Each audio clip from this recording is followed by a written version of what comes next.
बिस्मिल्लाहिर्रहमानिर्रहीम। सूरह अनकबूत की आयत नंबर 45 है। इन्ना सलात तनहा अनिल फ़हशाइ वल मुनकर, कि बेशक नमाज बेहयाई और बुरे कामों से रोकती है। लेकिन अक्सर दोस्तों का ये गिला शिकवा रहता है कि हम नमाज भी पढ़ते हैं फिर भी बुराई से नहीं रुक पाते। इसकी वजह क्या है? तो और भी बहुत सारी वजूहत हो सकती हैं, लेकिन आज एक अहम मसले की तरफ निशानदेही करता हूँ। वो ये है कि जब मर्द हजरात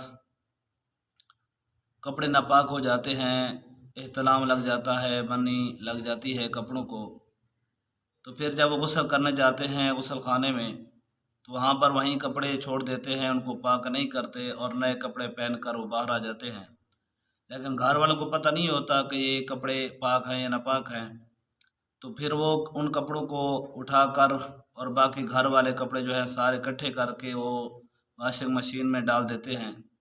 तो इस वजह से जब वो घूमती है, सारे कपड़े उसके अंदर घूमते हैं, तो सारी निजासा जो है ना सारे कपड़ों को लग जाती है, जिसकी वजह से जब कपड़े ही नापाक होंगे तो फिर नमाज कैसे सही होगी और नमाज के फ़ज़ाइल और बरक़ात कैसे हासिल होंगी।